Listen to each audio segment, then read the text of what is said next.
lai būtu tā, nejautā. Jo atbildes ir tepat klusumā, lai būtu tā, nerunā.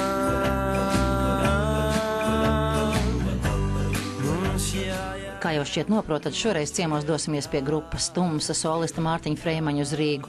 Un kā nu ne, jo viņam priekšā pat 2 svinamas dzimšanas dienas.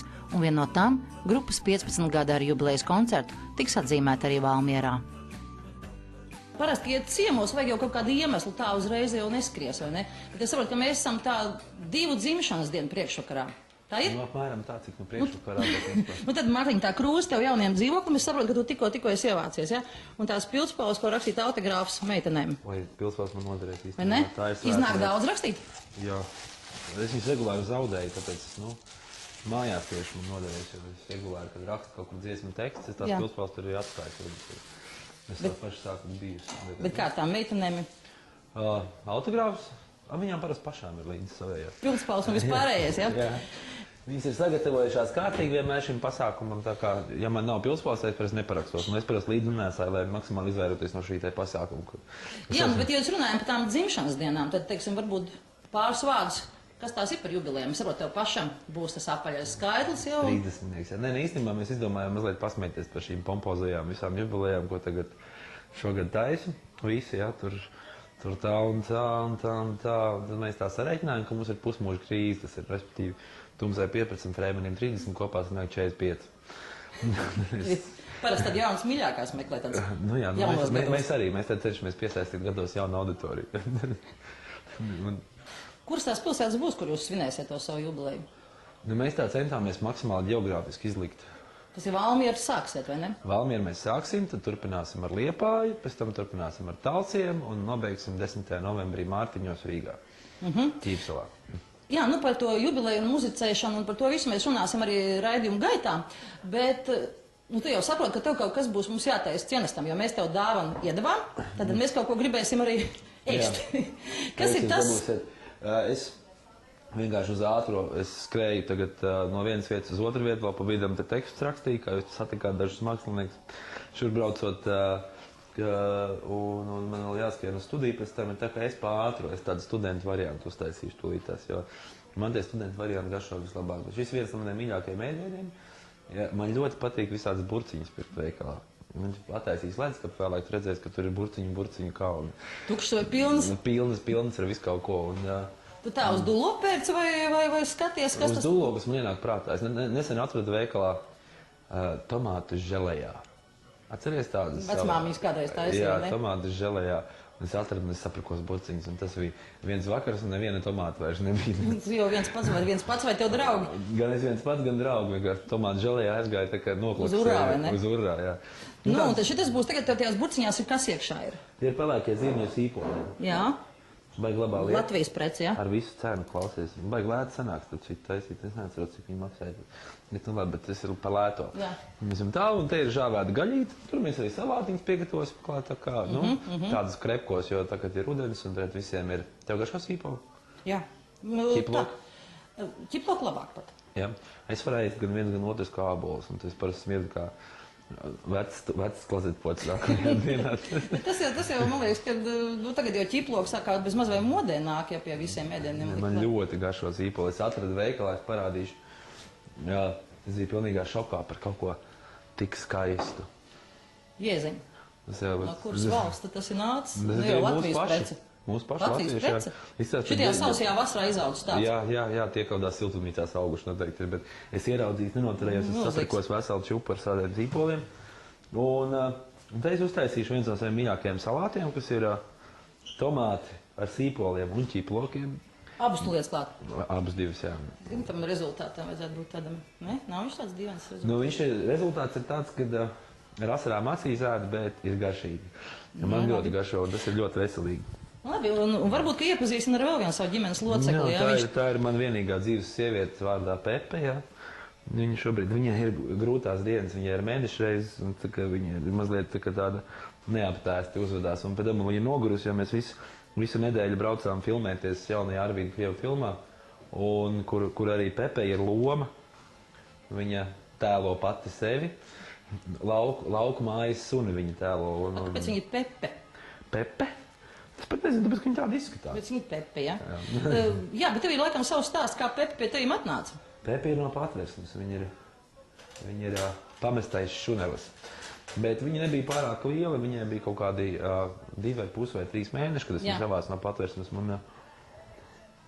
Principā bija tā, kad es aizgāju uz Patvērsni, tad principā nelika izvēles iespējas, jo šito hiperaktīvo suni, kura vienkārši savā valodā kliedz, ņem mani, esmu baigi foršā. Tu jau tā apzināti brauc uz Patvērsni, ka tu gribi suni, ja? Jā. Tāpēc, kad visi mani suņi, Pepe ir 3. suns manā dzīvē. Visi ir bijuši vai no jūraskolas izglābti, vai no paklīdenīši. Tad dzīvniekiem, dari kaut ko, bet tad dzīvniekiem, tavā dzīvē tomēr kaut kāda nozīme ir.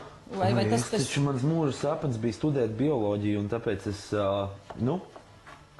joprojām nevienmērīgi elpoju dzīvniekiem. Tā ir tāda lieta, kas man ļoti patīk, un es uzskatu, ja ir tāds teiciens, ka par mīlestību, par naudu mīlestību nenopirks, tad tas galīgi neatiecās uz dzīvniekiem. Jo, cevišķi uz Patvērsnes sunīšiem, jo tur pret ziedojumiem viņus dod, tu aizvien noziedo kādu naudu, viņiem vienalga 10 centīmus vai 100 latus, un tu vari paņemt kādu dzīvnieciņu, un Pepe ir sava pase, vispārējais, un viņi saucās oficiāli adoptēta. Tu esi kā viņas vecāks īstenībā. Bet tu jau arī tad laikam jūties, kā viņas teica, ka tu teici, ka ņem viņu līdz uz koncertiem. Ko viņi dara koncertu laikā? Tu esi uz skatuves pārējie grupas puiši arī? Viņam citīgi, vai ja es atrodu kādu cilvēku, kas viņu ir gatavs pieskatīt koncertu laikā, tad viņā ir publikā. Ja tad viņai to publika ir tā ļoti interesanti, viņai ļoti nepatīk atrasties apakšā. Un tad viņi tam cilvēkam mācās visu, lai viņi ņem opā, un tad viņi var redzēt, koncertu, ka viss ir kārtībā. Bet viņi kaut kā uz tevi reaģē, ka viņi ierauga uz skatuves. Protams, viņi dziesmu starplaikos, ka visi kliedz, tad viņi kvangšķi kā nenormāli. Viņai ir tāds mezzosoprāns, ka nekliedz, ka bēdīgs. Viņi ir nenormāli skaļi kvangšķi.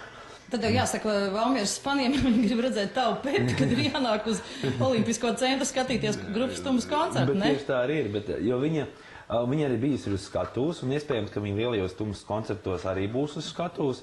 Zvaigzne, ne? Zvaigzne, jā, viņa nāk ar mani kopā, padziedāt. Viņa bija ļoti labi. Dziedar? Viņa nē, dziedāt viņa absolūti nemuzikāli. Viņa šausmīgi skaļi kvangšķi, bet dziedāt viņai, īpaši neizdodās. Divi iepriekšējie suņi man dziedāja ļoti, bet, piemēram, tagad tu mājās mēģini, kaut kādas muzikas gabalu, jā, vai tad viņa nereaģē? Viņa absolūti neinteresē, viņa ir pilnīgi vienalga. Neprotestē arī? Neprotestē arī, nē. Bet kā nepareiz dot? Vienīgi, kas protestē, ir bruņurupuči, jo tiem nepatīk tā. Tie ar tevi ir? Jā, man ir 2 ūdens bruņurupuči. Un tie protestē, tiem nepatīk tas troksnis apkārt visu, un tad tie sāk psihot bišķiņi. Tad viņiem iedod parīt, tad viņi nomierinās. Jo es jau te gribēju prasīt par vēl vienu šo te ģimenes locekli, ko tu teici, ka viņš sauc par Edgaru, jā. Tas ir vecs sirmas žurks. Viņš jau principā ir uz nāves sliekšņa, viņš ir opaps. Viņam bija kādreiz arī sieva vārdā Kristīna, kurā pēc neveiksmīgām dzemdībām aizgāja tai saulē. Un viņš jūt tagad bēdīgs, vai neviens? Nē, viņš jau ir pieredzis, viss ir apredzis, viss ir kārtībā. Un Edgars ir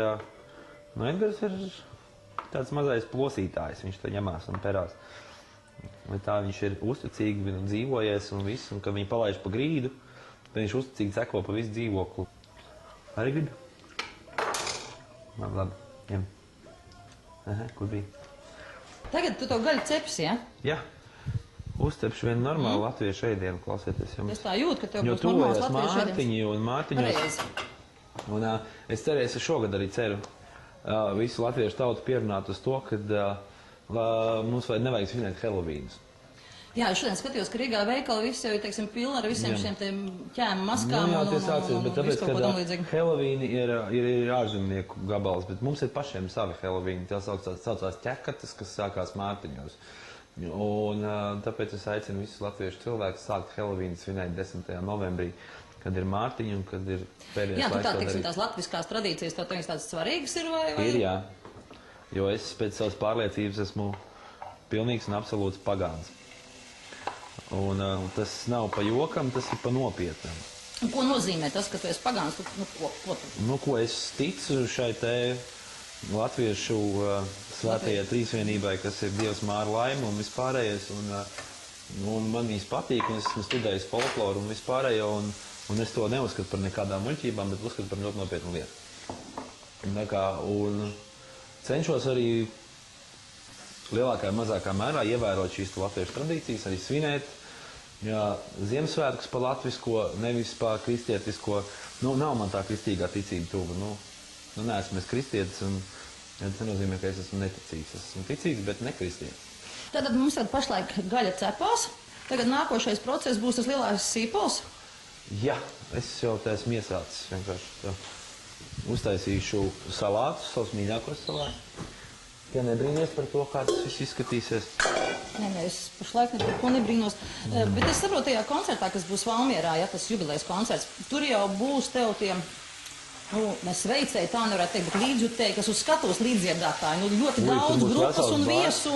Jā, tur būs vesels bars, tur būs mēs dažas labas māksliniekas Latvijā pazīstams, esmu pierunājis darīt tādas lietas, dziedāt tādas dziesmas, ko neviens no viņiem nebūs gaidījis. Tā kā tas varētu būt interesanti cilvēkiem. Bišķiņi varbūt pavērt to priekšskaru, uz kuru pusi tas lai paliek kā intriga, ja? Lai paliek kā intriga, jo tur patiešām būs interesants dažas stēles. Bet vismaz tos viesus, kas tev piedalīsies jubilejas reizē līdz. Tur būs daudz, un tur būs Lauris Lēniks, Jānis Grodums, tad būs Vijā meitenes, kuras dejos visu. Viņiem tad horeogrāfs ir speciāli, kas ar viņām strādā. Būs horeogrāfija. Protams, es visu nevaru piemest to, ka tas notiks kopā ar slaveno Gunāru Rozenbergu džēza orķestri. Cik daudz sīpolu? Es skatos, tā kā kaukāziets. Jā. Vai šitas te uzbeks? Sīpoliem ir jābūt daudz. Sīpoli ir veselīgi, sīpoli ir labi, sīpoli ir mīlīgi. Tā mēs joprojām mēģinām to latiņu likt ar vien augstāk un augstāk. Tā kā šie paši liela koncerti. Jo īstenībā mums ir vēl viena lieta, ka mēs gribam pierādīt, ka Latvijā nav tikai tā, ka ir tikai viena grupa, kas spēj uztaisīt lielos koncertus, un tā ir prāt vētra, ka citas grupas arī var pamēģināt un riskēt un pamudināt citus māksliniekus uz to, ka nav ko jābaidās, taisiet, dariet, jo latvieši savus māksliniekus mīl, un tā īstenībā arī ir taisnība. Es esmu mazliet Don Kihots, par letu sev, lai atzītos, ar ceļu nepietiek, lai zinātu, kur iet. Un vienmēr kādam kaut kur sāp, un mājās kāds var nepārnākt tāpār. Es esmu mazliet Don Juans, uz pieras rakstīts pašapmāns, man būs ko nožēlot, jo sirds var nepiedot. Un ķeriet zvaigznes pirms tās kāds ar varu savērs kabatās tik daudz. Mēs varam paslēpties tur, lai vējš mūs... Jā, bet vai pie tevīm tā popularitāte neatnāca ar kalpēm, ne? Negribētu tā principā piekrist, Tad plašāk tāda, ka, teiksim, vairs ne tikai tāda cilvēka, kas zināja grupu vai kas... Bet izdarīja savu zināmu, ne tikai pozitīvu, bet arī negatīvu, jo man sāka domāt kā par aktieru, bet es neesmu aktieris, mūziķis. Man bieži bija jāsāk skaidrot, ka es neesmu aktieris. Es esmu mūziķis, kurš ir paņemts teātrī spēlēt izrādi. Teiksim tā. Tāpēc, kad es nekad neesmu... Pirms tam nekad nebija teātra spēlēt. Kādā tu domājam? Un es nezināju, kas tāds ir. Reku mēs tagad tavus burciņus ieraugam, ne? Jā, man vēl ir tad 2 tomāti, kas ir Tu tāds saimniecisks... Jā, tev... Nē, es vienkārši kolekcionēju. Jo parasti vīriešiem ir, zin kā, sakalts siergabals leduskapī, ja kaut kas tāds... Tu domā, ka man tā nav? Kaut kas biškus no vecas destas, jā, labākajā gadījumā, un varbūt 2 solis, ne? Tu domā, ka man tā nav? Man ir tā pat, tikai es kaut kā, tad, kad atnāk televīzija, savācos. Tu gribi teikt, ka tu mūsu dēļ tagad piepirkt pilnu leduskapi, un neizklausās kā kāda izskatās. Izmet ārā sakaltušo sieru. Skaidrs. Tā, un tagad tev tur tas viss tā bišķiņ tā kā sakožās, vai sasūcās, vai Lai bišķiņ uzsūd, es sapratu, sažāvēju divas bišķiņ. Pats žēvēja? Nu jā, palika pāri no... Iepriekšējā kulinārijas raidījuma. Bet tu būtībā pats ikdienā, ko tu taisi, kas tev garšo un ko tu taisi? Desmaizes. Ja? Jā, es neko citu. Mans linkums kaut ko taisīt, vai es taisu saviem draugiem. Kad parasti sazvanamies, tagad vai uzbliez kaut ko foršu. Nu, tad jau draugi zina, ka tu kaut ko māki taisīt. Nē, to viņi zina, jā. Viņi parasti visu kulinārijas darbus uztic man visiem svētkiem pasākumiem. Kas ir bijis tas varbūt tāds grandiozākais, ko tu esi taisījis? Nu, torta cepsi laikam tu neesi. Esmu. Esi? Jā. Kādu? Jā, savu dzimšanas dienas torti. Un tāds grandiozākais. Laikam pagājušā gada jaungada svinības, kad mēs visi atklājām, ka nevienam no jaungada naktī jāstrādā. Ja mēs izdomājām taisīt tādā, kas man var zvanīt visu laiku? Tā. Un tad mēs izdomājām, ka taisim tādā padomju stilā. Ar vārītiem kartupeļiem, ar kotletēm, ar tādiem pudiņiem, vēl uz kaut ko. Un es toreiz atceros visu dienu pa virtuvi dzīvojot. Beigās to galdu saklāt, bet visi pierījāmies nenormāli kruti. Piemēram, ja tu man palīdzēsi, tad atrast, kur ir milti. Es vispār to gan laikam es tev nevarēšu palīdzēt. Ir. Pagad, priekš kam tev tagad milti? Vajag bišķiņi. Tam ķausim, jā? Jā, ķausim vajag. Garšvielas un milts es neko nevaru atrast. Es tikko esmu pārvācies, es nesaprotu. Man draugi sakrāmēja visus manas Draugi to te bieži vies, ne? Jā, viņam palīdzēja pārvākties, un tad visi pēc savas izpratnes sakrāmēja visas lietas visās malās. Un tad es nodarbojos ar ļoti interesantu pozīcijas, meklēju, kur kas atrodas. Jā, bet Mārtiņ, kaut kā tā sanāca, ka šorīt tieši braucot pie tevis, es veikalā nopirku vienu žurnālu, un šī žurnāla izlasīja interviju ar tevi. Un tā intervija ir ļoti skaudra, un būtībā līdz tam es domāju, ka tu esi tāds, tāds jauns puisis, kurš, teiksim, tiešām dzīvo kāds 10 centimetrus virs zemes. Jā, tā jau arī ir. Bet es saprotu, ka tā iepriekšējā dzīve bijis diezgan skarba. Es jau tur rakstīju, Dieva dēļ netaisīju un tā visa drāma. Es absolūti nejūtos nelaimīgs. Es jūtos laimīgs, viss ir kārtībā. Kas bijis, kas noticis, un tas viss ir rakstīts bez nosodījuma, un tā tas ir bijis, un nafiga gremdēties pagātnē. Zini, kā ir? Bija tas īstais iemesls ir pilnīgi triviāls. Vienkārši sāka kaut kādi cilvēki sāka kaut ko uzrakt par mani. Šādas te lietas, un tad es izlēmu vienkārši labāk laicīgi ir pašam pastāstīt. Nekā, teiksim, ka kāds kaut kur rūķēs no kaut kādām trešām personām, kāds kaut ko uzzina un kāds kaut ko stāsta. Un tas tā vienkārši bija smagi, bet izstāstīja. Jo man apnika vienkārši tas variants, kad man apnika taisnoties, ka nav man to apnika no visām intervijām svītrot ārā jautājums par tēvsmāmiņu un tam līdzīgām lietām, un izlikties, ka nekas nav noticis, tad, apmēram tā, tad es arī izstāstīju, klausieties, baudiet, ja jums tik šausmīgi interesē, kas notiek manās apakšbiksēs un manā dzīvē, tad lasiet. Jā, bet Mārtiņ, no tās tavas pirmās dzīves noteikti ir kaut kāds tāds, pamats vai kaut kāds mugurkauls vai rūdījums taču ir nācis, ne? Protams, jā, tas jau viss, kas mums nenoglūda, mums padara stiprāks. Es vienkārši strādāju, dzīvoju savu dzīvi, un mans uzdevums ir, lai jūs būtu priecīgi, es jums nesu mūziku, vēl kaut ko. Kāpēc jums ir jālien tālāk? Bet tev mūzika šobrīd ir gaiša vai viņa, teiksim, ir... Kura? Es jau ir aktīvā no kādas dziesmas. Bet pārsvarā es neesmu drūms cilvēks.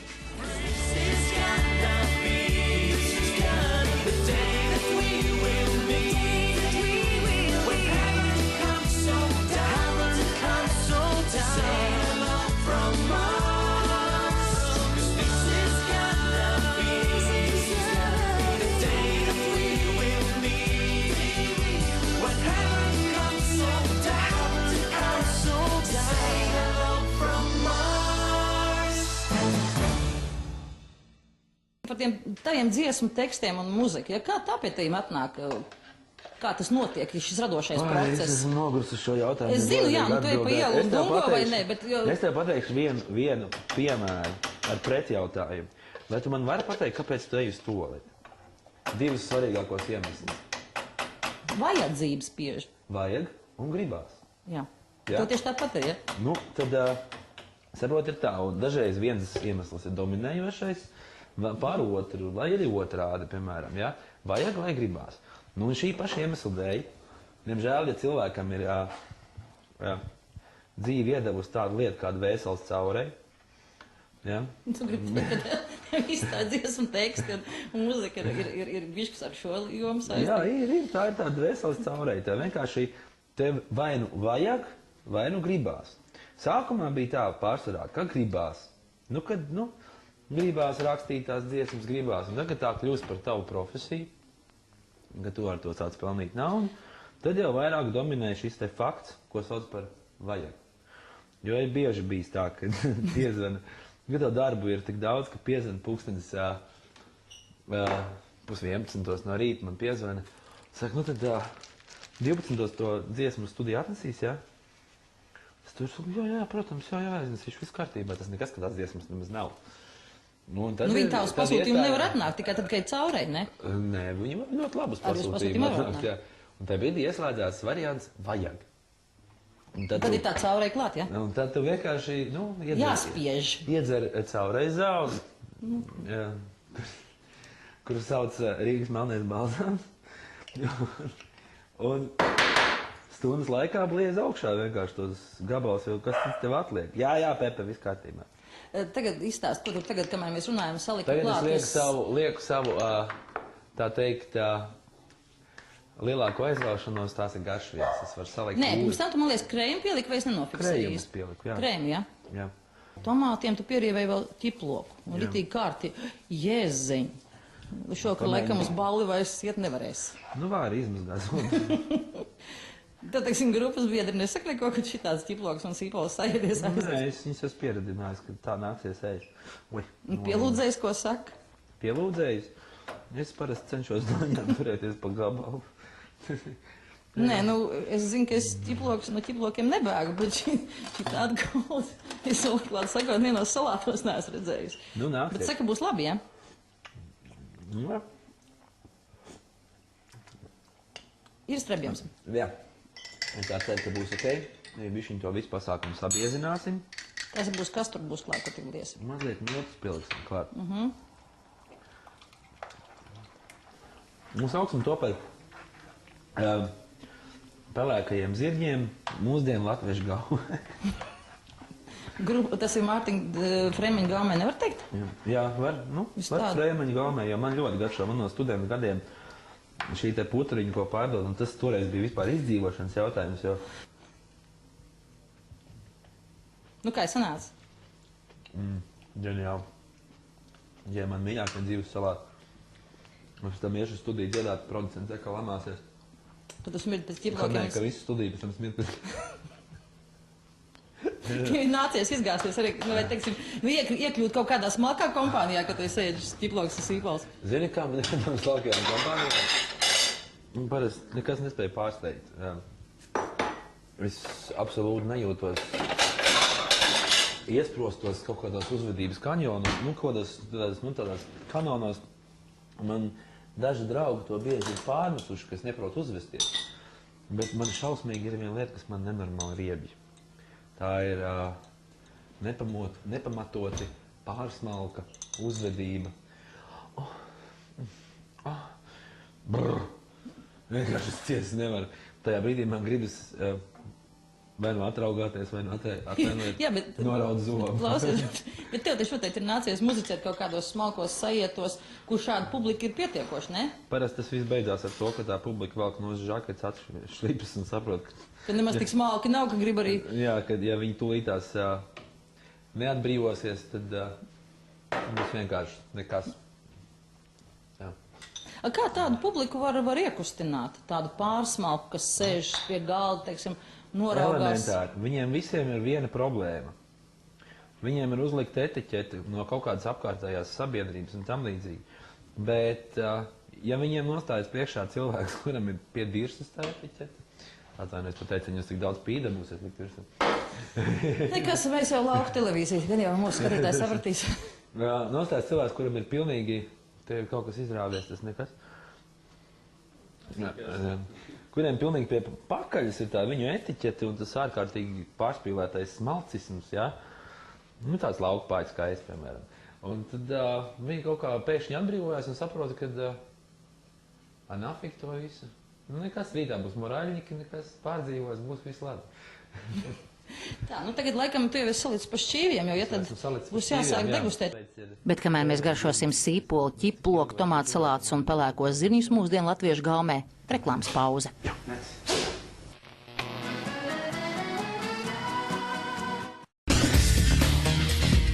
Augstākās iepirkuma cenas Vidzemē melno un krāsaino metālužņu iepirkšanai. modernākā tehnika un transporta pakalpojumi, konteineru dienests, objektu demontāža, pilns pakalpojumu serviss augstā profesionālā līmenī, pieejams ikvienam. Firma Stingers visā Vidzemē.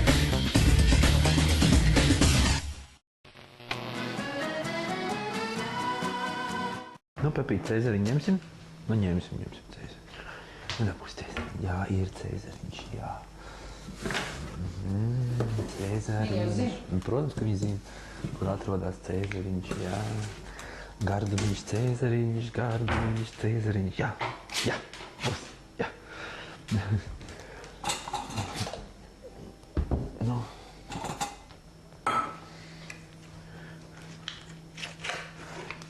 Mums ir viss tāpnīs.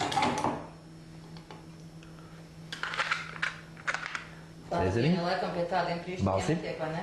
Balsi. Balsi. Jā. Tie tiec svēti. Jā, dāciņai tās ir par labu uzvedību. Es jau sapratu, ka viņai šodien bija labi jāuzvedās, un nevis no filmēšanas laika. Nē, nu.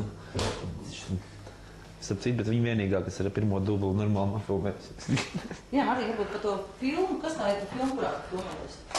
Tā ir filma par karu. Kara laiku. Mākslas filma, ja? Mākslas filma par, negluži par leģionāriem. PP. Viss labi. Nu jā, viņa te aizdoms par kāds iespējams dodības. Nabagam jāsteidz. PP. Ir filma par kureliešiem. Jā. Tie ir tie, kas nenostājās ne krievu, ne vāciešu pusē. Tie ir tie džeki, kas šāva gan viens, gan otrs. Tev loma ir kas? Es esmu vācu leitnants. Tur ir gan vēsturiski, ka tas viss ir, gan arī mūsdienās, kad tas vācu leitnants pēc daudziem gadiem, kad Latvija atgūst neatkarību, viņš atbrauc uz Latviju, lai uzmeklētu to pašu sievieti, ko viņš ir ļoti mīlējis kara laikā. Un izrādās, ka tai sievietei ir bijis meita, un meitai ir mazdēls. Nu, ka viņam ir mazdēls šeit Latvijā, viņš viņu uzmeklē to mazdēlu. Nu, es nestāstīšu tu daudz vairāk, lai paliek intrigai vienkārši visu. Jā, tu pirmie teici, ka tu kāds aktieris neesi, bet tomēr tad, jā, no tās aktieru mēs nekur neatdarīt no tās aktieru. Tā jā, es to sauc par akstīšanos, nesauc par aktieru meistarību. Bet akstīšanos, nu jau Krievs tevi režisors Krievs tevi paņems, tas ir tādā veidā, kad es šo profesiju saucu par izklaidētāju, ka tu esi pieskaņoties kādam veidam, vai nu tu esi aktieris vai mūziķis vai raidījuma vadītājs vai kas tev ir jāmāk ielīst jebkurādā. Un tas nav gluži tā, ka es dramatisko teātri es taču nevarētu nospēlēt, es godīgi atzīstos. Nu, tur nospēlēt kaut kādu Hamletu es nevarētu. Priekš manis būtu pa smagu, jo man visu laiku nāk smiekli. Jā, bet tagad arī, man liekas, tev baigs smagais laiks, ja būs šis te lielais koncerts, ja būs jubilejas šie koncerti. Tagad vēl filmēšanās. Bet, tādēļ man būs janvārs brīvs. Janvārī es varēšu gulēt augstu pacelt pakaļ un tērēt visu savu nopelnīto naudu. Ko tu teiktu Valmieras meitenēm tagad? Valmieras meitenēm? Pērciet lūkrās, pērciet naglakas, pērciet jaunas smukas brunsīšas un nāciet uz koncertu. Tad tiekamies Valmierā. Protams. Bet kad Ēģiptes sniegs kūst gar ādu kā piens, viņam brīd